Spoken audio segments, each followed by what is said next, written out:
간지라. 각기 갈 길로 간지라. 각기 갈 길로 간지라. 이 말씀을 들으면서 생각나는 성경 구절이 이사야 53장 6절 말씀이 생각납니다. 우리는 다 양 같아서 그릇 행하여 각기 제 길로 갔거늘. 각기 제 길로 갔거늘. 여호와께서 우리 모두의 죄악을 그에게 담당시키셨도다. 각기 제 길로 갔거늘. 각기 갈 길로 갔다. 각기 갈 길로 갔다. 자, 다윗이 밧세바의 말을 듣고 우리 나단 선지자의 책략을 밧세바에게 얘기해주고, 밧세바는 들어가 왕에게 얘기하고, 왕이 그 소리를 듣고 오늘 말씀에 있는 것처럼 자, 제사장 사독, 선지자 나단, 여호야다의 아들 분하야, 그리고 그렛 사람 블렛 사람을 솔로몬과 함께 기온샘으로 보내서 기름을 부어 왕을 삼았다. 이게 오늘의 스토리이면서 도입이죠. 그랬더니 어때요? 그 솔로몬을 왕으로 세우면서 모든 백성들이 크게 소리를 치면서 나팔을 불고 만세수를 하옵소서 하면서 온 백성들이 크게 즐거워했다. 그랬더니 땅이 그들의 소리로 말미암아 갈라질 듯 했다. 그런데 이때 아도니아와 그와 함께한 사람은 어때요? 저쪽에서 지금 잔치를 다 먹기를 마치고 지금 그러고 있는 상황이었죠. 그런데 뿔납 발소리가 들리고 사람들의 막 고함치는 소리, 환호한 소리, 이런 소리가 들리니까 웬 소리냐? 라고 지금 아도니아가 물어보는 거예요. 그때에 제사장 아비야달의 아들 요나단이 왔다. 요나단은 다윗과 친구 삼았던 사울왕의 아들과는 다른 동명이인이죠. 이 요나단, 아비야달의 아들. 아비야달은 지금 누굽니까? 아도니아의 반역에 가담한 제사장이죠. 이 아비야달은 다윗과 동고동락했던 그런 제사장이었지만 다윗을 배신하고 아도니아를 왕으로 삼으려 하는 그런 자였죠. 아도니아가 지금 솔로몬도 제외하고 나단 선지자도 제외하고 그들만이 불러서 자기 기호에 맞는 자기를 추종하는 세력들을 데려다가 이렇게 기습적으로 왕 위임식을 스스로가 취했잖아요. 그러면 왜 흔히 그런 얘기하지 않습니까? 부모님들이 그렇게 됐으면 그냥 그렇게 하게 내버려둬, 이런 경우 있죠. 뭔가 일을 저질러 버리면 이미 저질러진 거 알았다 그렇게 해라, 이런 경우가 있죠. 그러니까 아도니아도 기습적으로 자기가 왕좌의 왕위를 이렇게 공포하고 선포하고 그래버리면 자기 아버지 다윗도 야 그래 아도니아 저놈 한 번도 잘못한 일이 없는데 그냥 왕 되게 해둬라, 이럴 줄로 기대했을 수도 있다. 우리 부모의 심정들이 그러잖아요. 한번 이렇게 일을 저질러 버리면 그래 네가 일을 저질러 놨으니까 그렇게 해라, 이런 경우가 있죠. 그런데 다윗은 그러하지 아니했더라. 왜요? 다윗은 하나님 앞에 맹세한 것도 있고 또 하나님의 뜻을 이루기를 원하는 그런 선한 마음도 있었기 때문에 아무리 아비가일이 자기를 추종했던 요압 장군과 그리고 아비아달 제사장을 데려다가 그럴싸하게 왕위에 앉은 듯한 그런 선포식을 가졌다 할지라도 다윗은 그것을 인정하지 않았던 거죠. 그리고는 이제 아도니아가 초대하지 않았던 오늘 본문에 있는 제사장 사독, 선지자 나단, 여호야다의 아들 분하야, 그리고 그렛 사람 블렛 사람, 이런 사람들 솔로몬을 다윗의 노새에 태우다가 기온샘으로 갔죠. 기온샘에서 결국 성전에서 성막에서 준비했던 그런 기름불, 성막 가운데서 기름 담은 뿔을 가져다가 솔로몬에게 기름을 부어서 왕을 세웠다. 그랬더니 이제 백성들은 어때요? 다윗 왕이 공식적으로 누가 다윗을 이어 왕이 될 것인가가 공표된 거잖아요. 아도니아는 스스로 왕이 되려 한 자였고 솔로몬은 왕에 의해서 이렇게 세움받은 자였고, 이런 모든 상황 가운데서 솔로몬은 어땠어요? 아니, 아버지가 나한테 약속했잖아요 라고 먼저 가서 따진 것이 아니고, 솔로몬 어때요? 잠잠하게 하나님의 선하신 손길을 기다리며 침묵하고 인내하고 있었다라는 걸 볼 수 있죠. 우리 인간은 조급해서 저거 내 건데, 저거 내 건데 내가 해야 되는데 라고 하면서 먼저 움직이는 경우가 많이 있잖아요. 근데 솔로몬은 그러하지 아니하고 아버지 다윗을 통해서 직접 다윗의 지시가 내려질 때까지 뭐 했어요? 인내했다라고 우리가 볼 수 있습니다. 결국 왕의 노새를 가져다가 솔로몬을 태워서 기온샘으로 데려갔다. 여러분, 기온샘은 예루살렘 성읍에 물을 공급하는 그런 샘이죠. 그 샘을 우리가 성 안으로 끌어들이기 위해서 히스기야 왕 시대 때는 터널을 뚫었잖아요. 이 기온샘은, 여러분, 기온 하면 어디서 들어본 적이 있나요? 어디서 들어봤어요? 에덴에 4강이 있는데 둘째 강은 기혼이라. 둘째 강은 기혼이라. 여러분, 에덴에서 4강이 흘려 온 동방을 적셨다라고 성경 말씀하고 있죠. 그 에덴 동산에 있었던 기온샘, 기온이라는 말은 터져 나온다, 이런 의미가 있거든요. 그러니까 어떤 약동하는, 생명이 약동하는 그런 어떤 펑펑펑 쏟아서 나오는 그런 것을 우리가 연상시킬 수 있는 그런 단어가 기온이라는 단어인데, 이 기온샘에서 나오는 물이 예루살렘 시민들의, 예루살렘 백성들의 그야말로 생명을 이렇게 유지시켜주는 아주 귀중한 샘이었죠. 그 샘으로 데려가, 그러니까 샘 근처에는 사람들이 많이 모이게 돼 있어요. 그래서 사람들이 많이 보는 가운데서 결국 솔로몬의 즉위식을 행했다라는 얘기입니다. 자, 근데 이 소식이, 지금 이 소리가 아도니아 귀에 들려지니까 이게 웬일이지? 라고 있는 찰나에 아비아델의 아들 요나단이 들어온 겁니다. 그랬더니 지금 이 아도니아가 뭐라고 얘기합니까? 아도니아가 이르되 42절에 들어오라, 너는 용사라, 아름다운 소식을 가져오는도다. 사람은 자기가 원하는 대로 듣기를 원하죠. 자기가 원하는 대로 듣고자 하죠. 그러니까 요나단이 가지고 있는 소식은 분명 좋은 소식일 거야 라고 하면서 자기 생각에 맞는 그런 고백을 하고 있는 겁니다. 근데 요나단이 들어와서 전해주는 소식은 이 아도니아의 기대와는 전혀 다른 소식을 전해주고 있죠.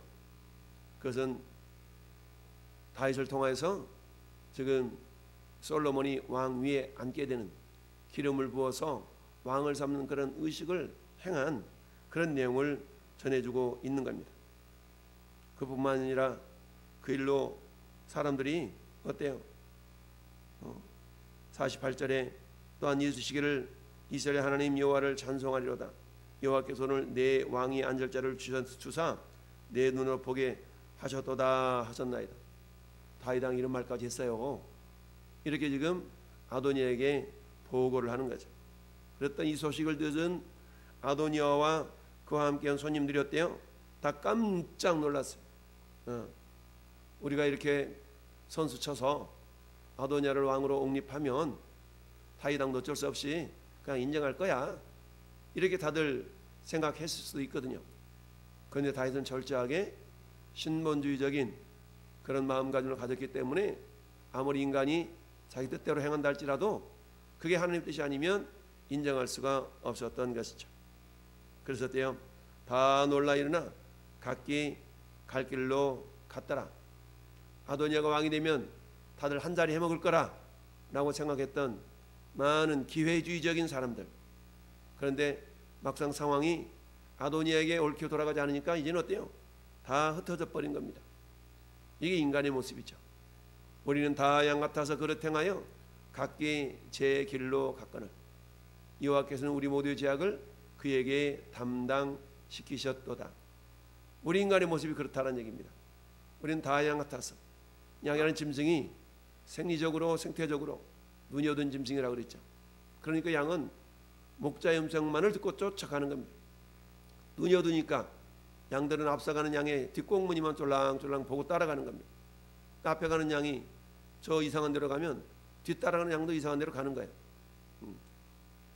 그러니까 양에게는 절대적으로 목자가 필요하다. 근데 오늘 본문도 각기 갈 길로 간지라, 각기 제 길로 간지라. 인간은 이기주의적인 그런 욕망의 동물인지라 자기야 아도니아가 왕이 되면 뭔가 유익을 얻겠지라는 기대감으로 그 아도니아의 잔치에 참여했지만 막상 아도니아를 인정하지 않은 다윗, 오히려 솔로몬을 10번째 아들이었던 솔로몬을 왕 위에 이렇게 앉히는 그런 모습과 그런 소식을 전해들은 그 손님들이 다 놀라서 각기 갈 길로 갔더라. 왜요? 여차하면 나도 죽은 목숨이나 마찬가지겠구나라는 그런 생명의 위협을 느꼈을 거 아니겠어요? 잠시 전까지만 해도, 조금 전까지만 해도 이제 아도니아가 왕이 되면, 이것이 온 나라에 인정이 되면 나도 한 자리 하겠지? 라는 그런 기대감들이 있었을 터인데 그 기대감이 여지없이 무너지는 순간 모든 사람들이 각기 갈 길로 갔더라. 함께한 손님들이 여기 보니까 다 놀라 일어나, 다 놀라 일어나 각기 갈 길로 가냐. 한마디로 하면 출행랑을 쳤다는 얘기입니다. 뿐만 아니라 그처럼 나밖에 왕감이 없어 라고 의기양양했던 아도니아도 솔로몬을 두려워하여 일어나서 가서 제단뿔을 잡았다. 당시에 제단뿔을 잡았다는 얘기는 뭡니까? 생명을 곧바로 제단에서는 생명이 할 수 없기 때문에 어떤 죄가 있다 할지라도 일단은 그 자리에서는 죄를 집행하지 않는 그런 모습이 있기 때문에 그래서 일종의 제단뿔을 잡는 모습은 도피처가 되는 거예요. 자, 어떤 사람이 솔로몬이 말하기를 아도니아가 솔로몬 왕을 두려워하여 제단뿔을 잡고 말하기를 솔로몬 왕이 오늘 칼로 자기 종을 죽이지 않겠다고 내게 맹세하기를 원한다 하나이다. 그랬더니 솔로몬이 뭐라고 그래요? 선한 사람이라면 머리털 하나 상하지 않은 거지. 그렇지만 악한 것 보이면 죽는 줄 알아. 그리고는 어때요? 사람을 보내가지고 제단에서 끌어내서 말하기를 집으로 가라, 집으로 가 있으라 라고 얘기한 거죠. 일단은 어때요? 죽음을 모면한 상황인 거죠. 자, 오늘 본문 전체적인 흐름을 우리가 살펴봤습니다. 자, 이걸 통해서 우리가 생각해 볼 것은 첫째, 자, 우리 38절만 다시 한번 보십시다. 38절 시작. 제사장 사독과 선지자 나단과 여호와의 아들 분하야와 그렛 사람과 블렛 사람이 내려가서 솔로몬을 다윗 왕의 노새에 태우고 인도의 기온으로 가서 기름 부어 왕을 삼았다. 그렇죠? 그러니까 솔로몬을 왕으로 삼는 데 있어서는 어때요?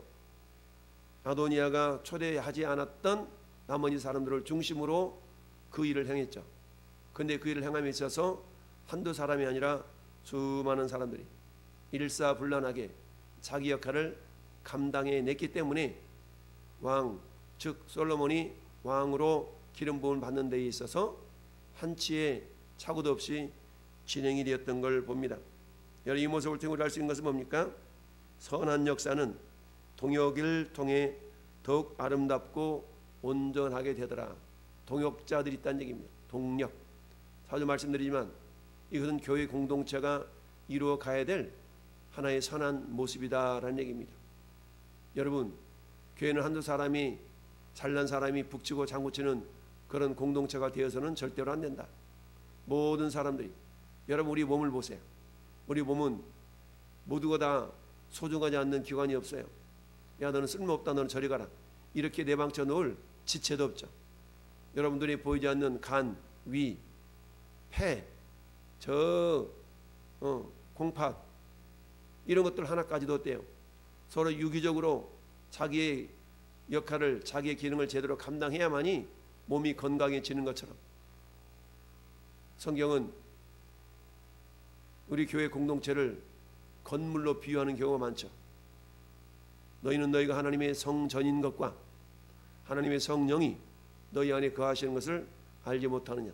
우리가 성전이에요. 너희는 각 지체들이라, 그분의 지체들이라. 각 지체가 서로 연결되어 하나님 안에서, 그리스도 예수 안에서 함께 지어져 가고 함께 지어져 가느니라. 서로 연결되어. 에베소서 2장 19절 20절 21절 22절 그 어간에 있는 말씀 아니겠습니까? 함께 지어져 간다는 얘기죠. 이런 것처럼 저는 여러분들이 우리 왕성교회에 적을 두고 있다면 내가 해야 될 일이 무엇이지? 여러분, 눈은 눈이 해야 될 일을 알아요. 입은 입이 해야 될 일을 알아요. 귀는 귀가 해야 될 일을 알아요. 귀는 듣는 일을 최선을 다해야 되고, 입은 말하는 것을, 코는 냄새를 맡는 일을, 손은 붙잡고 물건을 옮기고 움켜쥐고 이런 일을, 이런 기능들이 다 있다는 얘기입니다.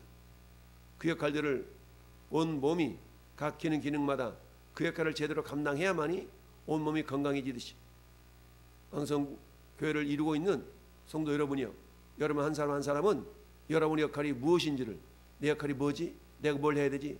먼저 스스로 찾아서 행할 수 있는 그런 믿음의 사람들이 되어야 된다라는 얘기입니다. 그럴 때 교회 공동체가 건강하게 이루어져 가고, 마치 오늘 솔로몬의 왕위 즉위식이 아름답게 성취되는 것처럼 교회 공동체가 아름답게 꾸며질 수가 있다. 나라 첫 번째는 동역의 아름다움. 여러분, 우리 5월달 저 야외배를 가서 들었던 본문 말씀, 그 성경 말씀은 시편 133편이었어요. 생각나나 모르겠습니다. 그건 뭐예요? 보라, 형제가 연합하여 동거함이 어찌 그리 선하고 아름다운가. 연합하여 동거함이 선하고 아름답다라는 내용 가지고 우리가 연합의 기쁨, 연합의 즐거움 이라는 제목으로 야외 예배 때 설교한 적이 있는데요. 생각나나 모르겠어요. 두 번째, 오늘 본문을 두고 생각해 볼 것은 하나님을 경외하지 않는 자의 욕망은 헛된 꿈에 불과하다라는 얘기입니다. 잠시 잠깐은 잘 되는 것 같지만 그러나 그들의 꿈은 헛되다라는 얘기입니다. 여러분, 아도니아가 자기를 왕으로 세우니까 그 주변에 있는 사람들이 야, 이제 아도니아가 왕이 됐으니까 우리도 한 자리 하겠지. 얼마나 하나님을 경외하지 않고 자기 생각대로 행동해서 나타난 그 결과입니까? 그러나 이들의 이런 꿈은 결국 헛된 꿈에 불과하지 지나지 아니하였다라는 얘기입니다. 그와 반면에 어때요? 겸손하게 하나님을 경외하고 하나님의 뜻을 기다렸던 나단 선지자를 중심으로 한 이런 사람들은 결국 하나님의 나라의 귀한 일꾼으로 쓰임 받았던 걸 봅니다. 사는 성도 여러분, 저나 여러분도 역시 마찬가지. 사도 바울은 갈라디아서 2장 9절에서 이렇게 이야기합니다. 뭐라고 고백하고 있는가? 기둥같이 여기는 야고보, 게바, 요한도 내게 주신 은혜를 알므로 나와 바나바에게 친교의 악수를 하였으니 우리는 이방인에게로 그들은 할례자에게로 가게 하려 함이라. 여러분, 야고보, 베드로, 요한, 예수님이 수지자로 여겼던 베드로를 중심으로 한 세 제자, 이들을 성경은 기둥같이 쓰임받는 일꾼이다라고 표현하고 있어요. 사랑하는 성도 여러분, 건물이 세워지기 위해서는 이 기둥이 굉장히 중요하죠. 저희 여러분들도 주님 앞에 귀하게 기둥처럼 쓰임받는 하나님의 사람들이 될 수 있기를 예수님의 이름으로 축원합니다.